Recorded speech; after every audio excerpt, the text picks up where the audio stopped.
Storm Tracker 9 weather with Chief Meteorologist Justin Stapleton. Hot one out there today. Again, temperatures got to around 94 degrees here in Eugene. That was our official high at the airport. That's 2 days of 94 and then 2 days of 95. So we've got a heat sandwich going on right now across the Willamette Valley. And you don't have to tell the folks down in Roseburg that. Down in the UMPQUA, they are sizzling. 97 degrees right now for Douglas County residents. 95 up in Corvallis, another one of the warm spots today. They topped out around 97. 80s as you get out to Lapine and Bend, upper 70s here at Odell Lake, mid 80s out towards Vida. And the coast, one of the spots that actually saw the clouds just stick around most of the day today.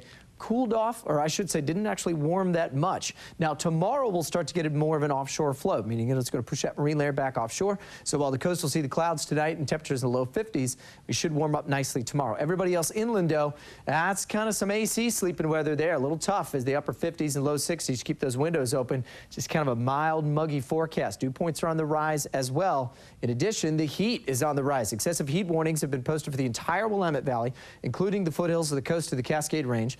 Starts tomorrow afternoon, goes all the way through Friday at 9 o'clock. We're expecting 100-degree temperatures or more in a few spots. Not a whole lot, but a degree or two at that heat certainly can have a compounding effect. And again, if you know folks that have sensitivity to the heat, certainly toddlers. I've got 2 little kids. They don't handle heat as well as others. If you're out at river play, maybe trying to get them cool, watch out for the signs of heat illness. And that could be anything from skin kind of feeling a little pale to nausea, things like that. Some of those can be life-threatening. Certainly keep track of your folks out there. Excessive heat warnings out, as we said, the triple-digit heat. Red flag warnings, too, area-wide, as we've got a very, very dry tinder all over the Willamette National Forest, the UMPQUA, and certainly out toward Deschutes. And I'm expecting a chance for some thunderstorms by the weekend, which could trigger off more lightning strikes. Now, the fire complexes in southern Oregon are still raging. The Buckhead one closer to us near Oak Ridge is going to be moving that smoke closer to us as we get going in towards your forecast for tomorrow and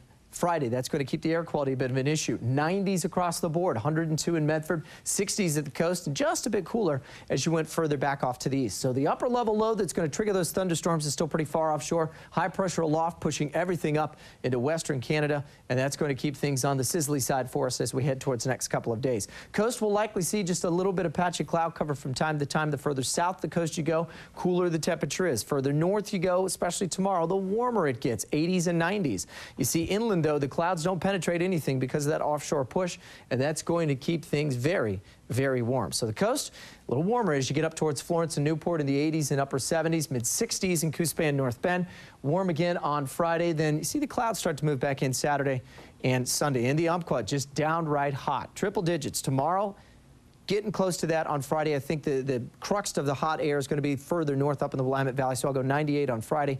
Heat finally breaks as we head into the weekend by Saturday and Sunday. In the Cascades, sunny and hot temperatures there in the upper 80s and low 90s in Bend and Redmond as well. And then again, a thunderstorm threat as we go into the weekend. And finally here in the valley, around 104 tomorrow, headed out to the Lane County Fair. Hydrate, hydrate, hydrate is going to be the case. And even on Friday and in through the weekend as well. 92 isn't going to feel like 100, but still 92 can have its effect if you've been out in the heat for a couple days. All right, thanks, Justin. Yeah.